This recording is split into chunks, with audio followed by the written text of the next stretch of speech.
Hi everyone. सबसे महत्वपूर्ण खबर ये है कि इफ़ एट ऑल आप पबजी के फ़ैन हैं तो अपने फ़ैन का स्विच ऑफ कर दीजिए, क्योंकि पबजी का खेल खलास हो चुका है। What was very famous in PUBG when used to play PUBG, और मुझे अभी पता चला है, मतलब जब हम इसकी तैयारी कर रहे थे कि पबजी को लेकर दर्शकों तक क्या क्या बातें पहुंचानी है, उसमें एक जो बात निकल कर आई वो ये कि यंगस्टर्स जो पबजी प्लेयर्स थे वो एक दूसरे को कहते थे विनर विनर चिकन डिनर।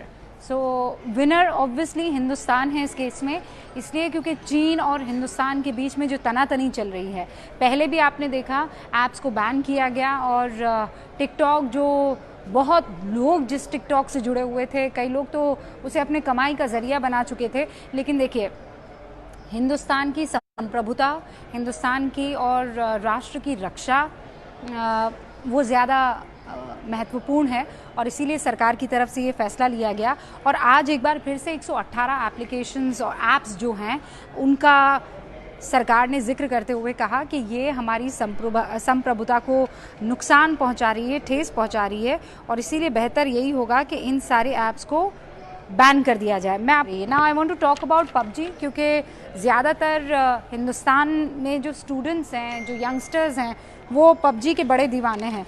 इतने दीवाने हैं कि अब पबजी जो है सोशल मीडिया पर ट्रेंड करने लगा है। खबर आने से पहले ही मीम बन के तैयार हो गए थे।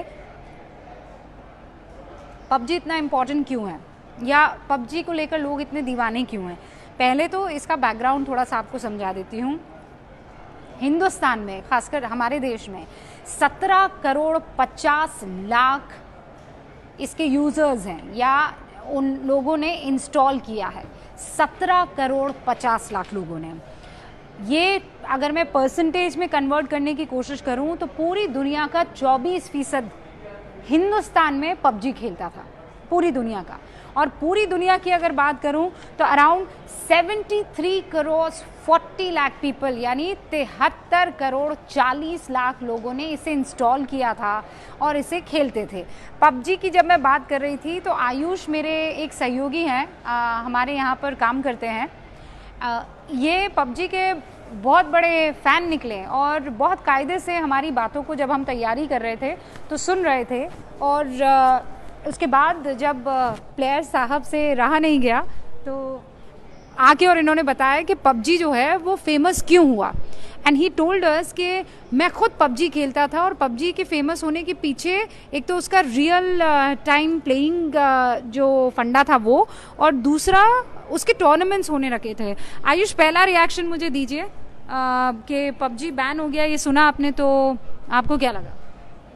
मैम, फैक्ट ये है कि मुझे बहुत ही बुरा लग रहा था, क्योंकि ये इंटरटेनमेंट है, और हम ऑब्वियसली जब ऑफिस से जाते हैं तो फिर कोशिश करते हैं कि थोड़ा सा इंटरटेन करें, और वो चीज़ बंद हो गया तो बहुत ही ज़्यादा बुरा लग रहा है। अरे पर ये पबजी भाई साहब जो हैं ये तो चीनी थे, और ये हमारे आपके मोबाइल पर अगर आपने उसे डाउनलोड किया या उसे इंस्टॉल किया तो आपकी सारी जो खबरें हैं, या क्या पता आप जासूस बन के सारी खबरें चीन तक पहुंचा रहे हो। आपने मास्टर स्ट्रोक की स्टोरीज देखी है ना, कि आपको पता भी नहीं चलता है और आप उस चीन के लिए जासूसी कर रहे होते हैं।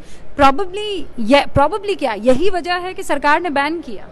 मैम, बेसिकली क्या होता है कि हम स्टूडेंट्स की अगर बात करें या फिर हम अपनी उम्र की बात करते हैं, तो हम जब पबजी खेलते हैं तो उस टाइम हमारे दिमाग में ये नहीं होता है कि हमारी क्या डाटा कौन सा लीक कर रहा है, किस कंपनी से हो रहा है। दूसरा सबसे बड़ा बात कि हम ज़्यादातर लोग ये जानते हैं कि ये साउथ कोरियन गेम है, सो ये चाइना से लेना देना इसका कोई नहीं है। फर्स्ट टाइम जब टिकटॉक बैन हुआ था तो उस टाइम पबजी का नाम था, लेकिन पबजी बैन नहीं हुआ, तो इससे ज़्यादा और भी लोग सिक्योर हो गए थे कि नहीं, पबजी चाइना का गेम नहीं है। लेकिन धीरे धीरे जैसे आप लोग आपने स्टोरी चलाया था तो लोग ऐसे देख रहे थे और सीख रहे थे कि हाँ ये चाइना का गेम है, चाइना इसमें पार्टिसिपेट है। लेकिन फिर भी आई थिंक मुझे नहीं लगता है कि इसमें कोई सब्सक्राइबर में कोई कमी आई होगी।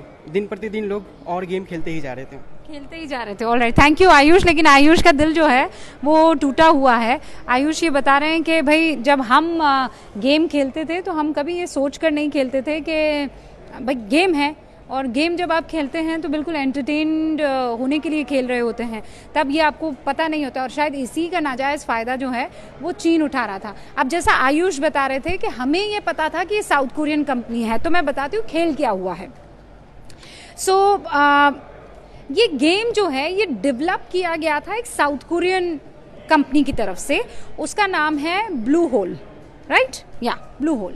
ब्लू होल ने जो गेम तैयार किया था वो टीवी और कंसोल को लेकर था, वो प्ले स्टेशन 4 और वो एक्सबॉक्स जो है उस पर खेला जाता था। लेकिन उसके बाद जब ये वहाँ नहीं काम किया तो चाइनीज़ डेवलपर्स की एंट्री होती है इसमें।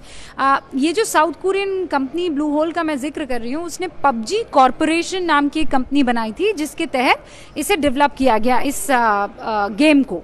लेकिन इस गेम की ऐप या इस गेम को मोबाइल फ़ोन पर कौन लेकर आया, वो चाइना लेकर आया। और चाइना की एक कंपनी थी जिसका नाम था टेंसेंट होल्डिंग्स।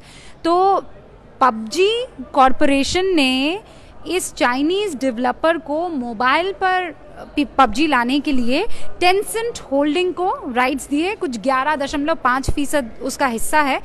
और उसने उसके बाद जो खेल शुरू किया पबजी, आप लोग मुझसे बेहतर जानते होंगे, मैं सच में पबजी के बारे में जितना गैदर कर पाई हूँ इन्फॉर्मेशन, बस वो गैदर कर पाई हूँ, मैंने कभी उसे एक्सपीरियंस नहीं किया है। आयुष बता रहे थे, इनफैक्ट मेरे साथी हैं यहाँ पर नवनीत, वो ये बता रहे थे कि एक दिन पबजी खेलने बैठे, इनकी ट्रेन जो है 4 घंटे लेट थी, तो इन्होंने कहा चलो थोड़ा वक्त बिताते हैं तो पबजी खेल लिया जाए। अब वो ऐसा पबजी खेलने में नवनीत बिजी हुए कि ट्रेन छूट गई। तो आप दीवानगी की हद समझ जाते हैं। और जब नवनीत मुझे ये सारी बातें बता रही थी तो उनकी आंखों में एक चमक थी और वो ये बता रही कि मैम इसे खेला कैसे जाता है, हम आपको बताते हैं। तो मैंने कहा भाई बताइए कैसे खेला जाता है। कि ऐसा होता है कि ये बड़ा लाइव चल रहा होता है, तो कई बार हम पाकिस्तानियों के साथ जो है टूर्नामेंट में हिस्सा लेते हैं और उसके बाद जब धुनाई होती है और जब उनको ख़त्म किया जाता है तो वो एक अलग ही किक मिलता है। फिर एक जो टूर्नामेंट्स जिसका मैं जिक्र कर रही थी उसमें कि वर्ल्ड वाइड, मतलब आपको डिसाइड करना होता है कि आप हिंदुस्तान में खेलना चाहते हैं, आप पाकिस्तान के साथ के खिलाफ खेलना चाहते हैं, या फिर आप दुनिया के किसी भी मुल्क के खिलाफ खेलना चाहते हैं। इतना ये फेमस पबजी कि अभी 2020 के बिगिनिंग में 9,731 करोड़ रुपए का बिजनेस किया है पबजी कॉरपोरेशन ने, if I am not wrong, yes, around 9,731 crore का बिजनेस। इतनी तो अर्थव्यवस्था नहीं होती है मुल्कों की, इतनी इकोनॉमी नहीं होती है देशों की। और जितने मैंने आपको ये बताए हैं प्लेयर्स जिन्होंने इंस्टॉल किया है, लगभग 73 करोड़ 40 लाख, ये ऑन एन एवरेज आप समझ लीजिए कि कितने 4 उत्तर प्रदेश हैं भाई। एक उत्तर प्रदेश स्टेट की आबादी 20 करोड़ है, तो 4 भी नहीं, 4.5 समथिंग, ठीक है। इतने मतलब 4 से 4.5 उत्तर प्रदेश जो हैं इस वक्त इस दुनिया में पबजी खेल रहे हैं। इतनी आबादी, 73 करोड़ लोग पबजी खेल रहे हैं। जैसा आयुष अभी बता कर गए कि कोई कमी नहीं आएगी, इसलिए उनकी बात पर यकीन आप मैं चाहूँगी, मतलब आंकड़ों के लिहाज से कि कमी कैसे नहीं आएगी, क्योंकि हम लोग 24% हैं। तो अगर हिंदुस्तान में पबजी बैन हो जाता है, we were number 1 country to be installing PUBG. 24% हमारी हिस्सेदारी थी पबजी खेलने में। फिर दूसरे नंबर पर चाइना की हिस्सेदारी थी 16.7%, और उसके बाद आप देखिए यूएस की, यूएस कितना है 6.4%।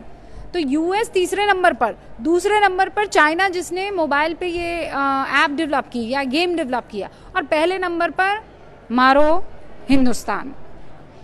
इसीलिए अब जब पबजी को बैन करने की खबर आ गई है तो आप सोचिए चीन को क्या करारा तमाचा लगा होगा।